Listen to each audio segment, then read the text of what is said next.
Okay. Yes. All right. Okay. Right. Biases in NLP models, what they are and how to find them. So very quick intro about us. We are trying to help AI teams to create better AI models by essentially stopping AI bugs from happening in production. And I'll develop what I mean by AI bugs in this talk. If we look, outside of the AI professional ecosystem, it's also about restoring trust. Within other professionals we data scientists or ML engineers work with at our companies, and also with the end users, right? Because we have AI systems all around us, and it's important that we trust that they're good at their job. Why do I use this keyword of quality that perhaps you don't always see in our realm? It's because quality is essential to pretty much all established technical practices, right? If you look at the epistemology of it, it has different terms. In finance, you call it audit. In manufacturing, well, you have quality through typically ISO standards. Even in the food we eat, right? You have quality labels like the Nutri-Score, for instance. And in an industry that is, I think, close to AI and that is going to shape how the AI industry is going to look like in 10 years, we have a huge body of practices, typically like test-driven development. I'll actually, like in this talk a newer form called behavioral-driven development. The AI industry is a bit newer, right? So we still need to get there. For me, I've taken these 3 examples, like 3 types of problems we are having. First one is ethics, right? How to ensure that models are not biased towards certain groups, like even like the great minds of Apple and Goldman Sachs could not prevent like a gender bias from happening. If you have a model that is used to take a decision that is linked to some purchase or sale of assets, right? A tiny bias can lead to huge money loss, right? So Zillow lost about $600 million because they had a model that was slightly over optimistic, which did not really anticipate like the changes in the market dynamics with COVID. And well, it turns out that humans are often smarter than machines. So here actually like real estate agents prove smarter, and they use the algorithm to their advantage. Also, and that's still today more in the research community, cybersecurity experts have shown that a lot of these autonomous driving AI thingies are really sensitive to simple hacks, right? And that is going to pose like a danger. Like the world is not so nice, right? Yeah, and hackers hacking AI is, I think, already a real thing. Maybe we don't know of it, and it's going to be a big problem, especially if we move to more like AGI type of use cases. By AGI, like I mean like something generalized that is rather autonomous, as opposed to what most of us, I think, are doing today, which is more like decision systems or like human augmented decisions. Anyway, I'll go a bit faster. I think we're shifting. I was very happy to see that Yann Lequin, who basically invented the field, right, was tweeting about the need for testing on Twitter 2 weeks ago. And coming back to high-risk system, it's going to be more and more a requirement to put some quality management systems in place. And there are like some key metrics that I think we are seeing. When you're prototyping, how long does it take you to evaluate a prototype, right? If you have back and forth with someone from the business side, How long does it take for you to be sure before you move on to deploy? Which percentage of the models are delay or don't make it because it's hard to test models, right? I was in this case, and I was working for 5 years at Dataiku, and it was very hard to implement test plans for models to be shipped within our product. And how do you ensure you don't have failures? So if very quickly, has anyone like looked through the AI incident database just yet? It started like 2 years ago. No, not yet. Very interesting, like lots of cases, and I think like it's okay, like failures, right? We're just meant as a profession to learn from them. And why is it hard? Well, it's because it's really different. It really requires a new approach compared to traditional like testing, traditional QA. First of all, of course, you need to have good data, but it's not sufficient. And typically, the errors arise when it's data that does not exist, right? Just because you had shifts in the data, but that can actually like be anticipated. That can be simulated. It's hard to break down a model into subcomponents like unit testing, like you do with traditional software. It's not deterministic, so you have to embrace probabilities, probabilities. You need to run tests very frequently. So that's point 2. And point 3, as most AI is used within the context of decision, the quality criteria that you should judge these systems on are not just technical, right? You should include like a lot of functional criteria. You also need to embed, and it's ethical criteria, which are like functional criteria, but linked to social and moral values. And I think it's important as well to measure the environmental impact of the models, because it's, especially in NLP, I'll give some figures in the next section. It's quite, it's like non-zero. So what about NLP? So I've taken this example from the cover of the book Fahrenheit 451. I feel NLP really is where the issue of bias is most present and directly understandable, because words is the most direct medium of communication between two human brains. And throughout history, societies have really struggled with this. So it's interesting now that we have this socio-technique like engineering practice, which is AI, which is interacting with a rather like soft, social, just naturally human-made like text. So I'll give in the context of NLP, for example, right? Starting with ethics, and you can redo this example, by the way, even today. So Google AI has not figured out a way to answer to this case. In some cases, in some languages, you have a concept of gender embedded in the language. In some, you don't have it.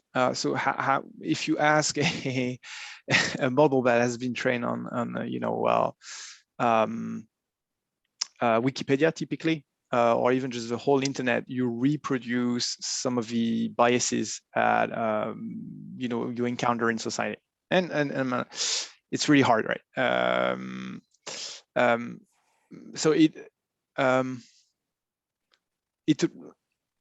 it's about the question of what should the AI say, and maybe the answer is it depends, right? I'll come back to that in a minute. You have knowledge biases. In other words, I call these bugs. So how many of you have worked with a technology called Transformer or GPT?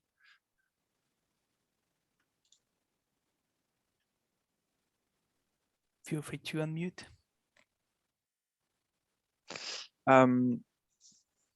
So you can try it.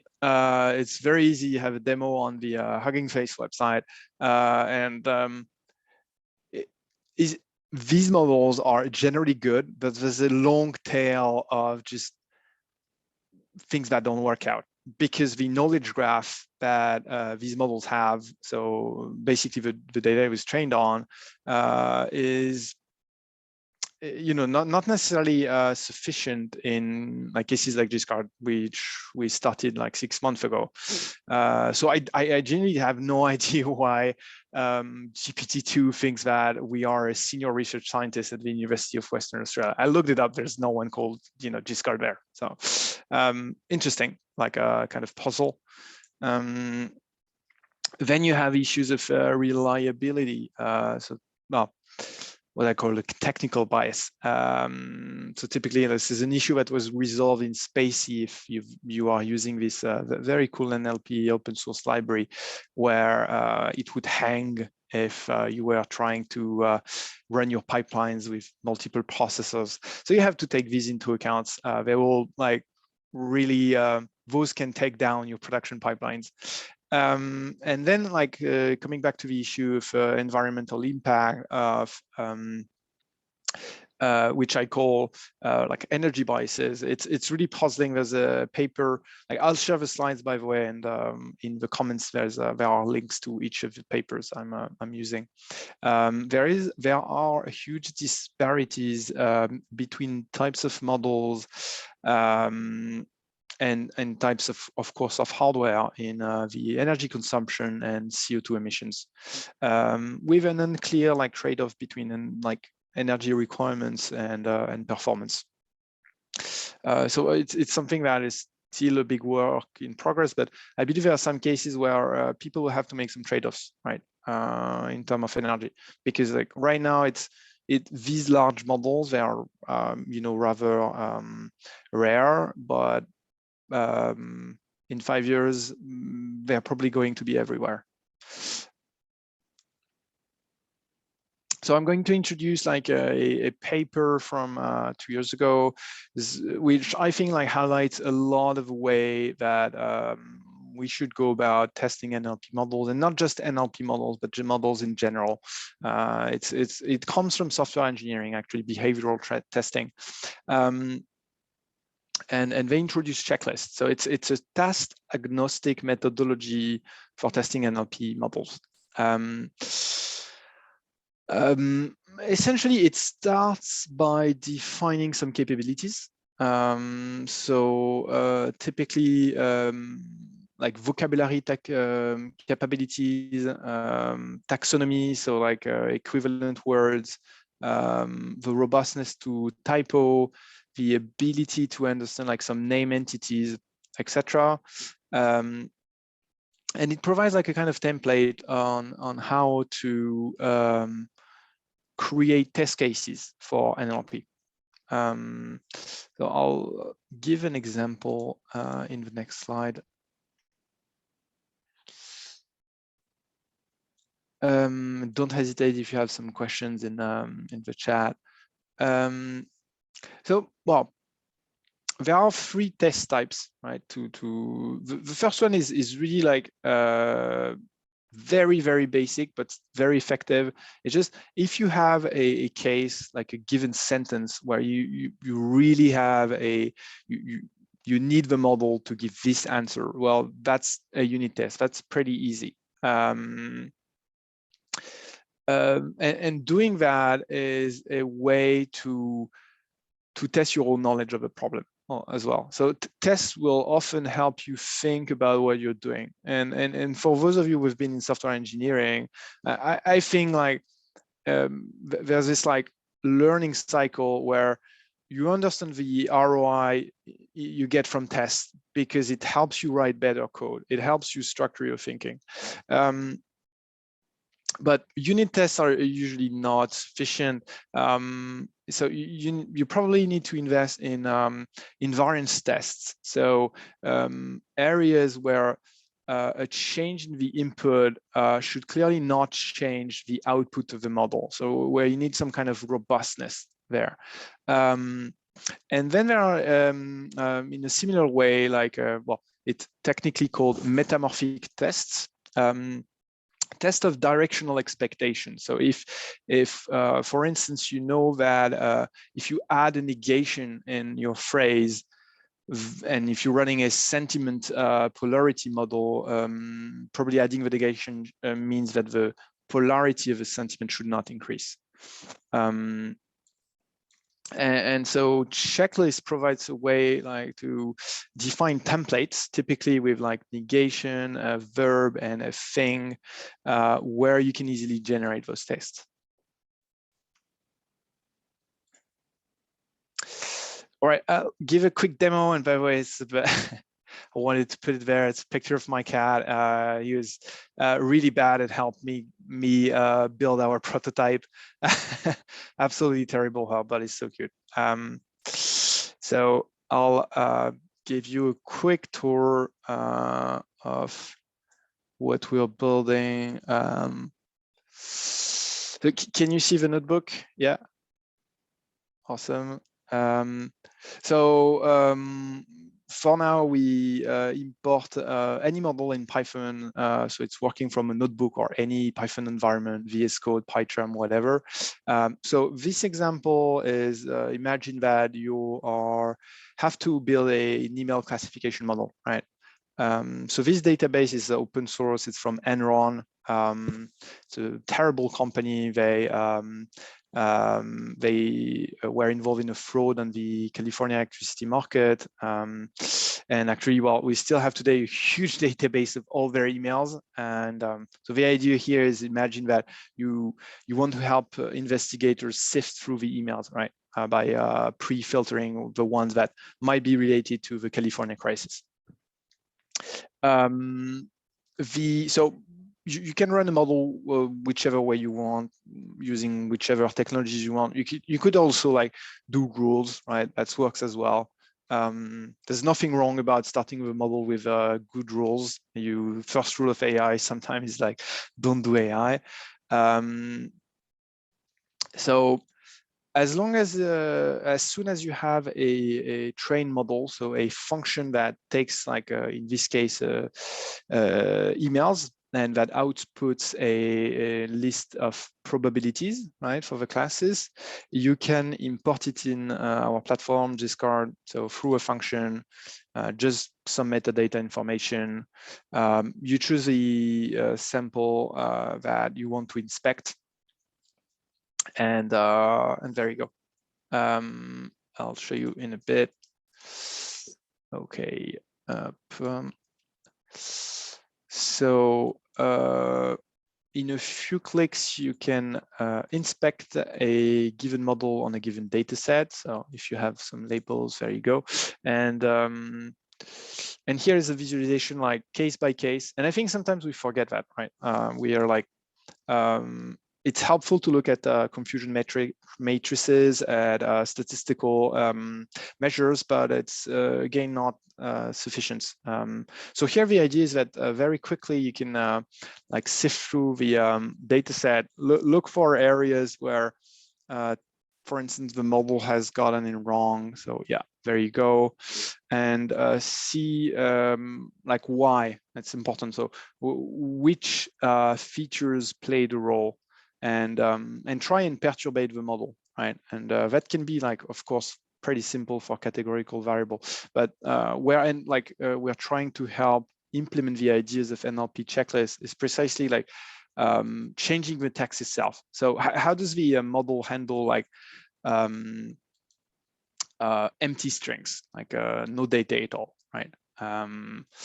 Does it change anything, right? So here, well, fortunately, it does not. So in a way, that's good. You can say, well, yes, okay, but maybe that's bad. Maybe actually a model that doesn't have enough data, instead of giving a response, maybe you want to give some kind of warning. Maybe you want to fall back to a different mechanism. So don't give prediction if no. It's important, like explainability is really important, not by itself, it's just a means to an end. But it's important to see if typically your data cleaning is right. So I'll run. So this is using Lime, by the way. It's one of the good black box explainability techniques, which applies to NLP. I'll Sorry, this is a really long text. I should have taken another example. It's a demo effect. Okay.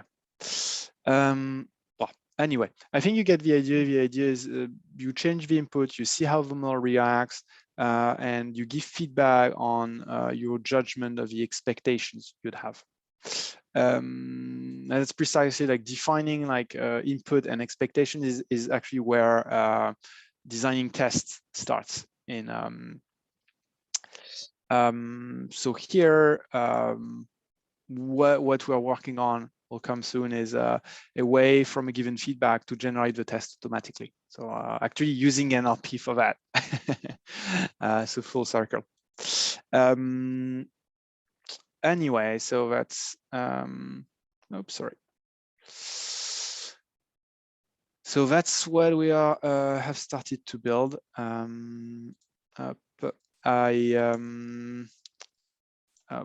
So next, as I said, we're working on the testing framework. Next year, we'll venture into monitoring, and our end game is trying to certify models and like to create an insurance product, right? To basically eliminate the risks or just have someone like take the risks on, right? So that's actually why you have the word assurance in QA, right?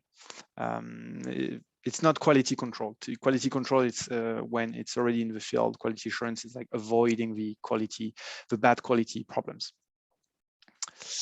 So if you're interested, you can request some access on Giskard.ai. So in conclusion, my cat is great, not very helpful at programming, but so cute. I'll just, for me, like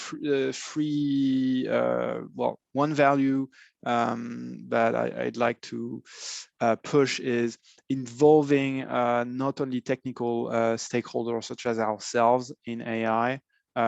My conviction is that it really helps to spot some sensitive cases and just bring an external perspective. So we should be very, very open to external reviews of our work. I think it's very, very important. Quality is an opportunity. If you look at the history of manufacturing, right? Like things like Six Sigma typically could change the game, right? There's a direct ROI because it's essentially like AI is used in products. If you have a better AI, if it doesn't break down, your end users will be happier, and that's a direct business opportunity. And just if you're interested to join the quality adventure, we are also hiring. So yes. Don't hesitate, and yeah, happy to take some questions. Great, that was perfect.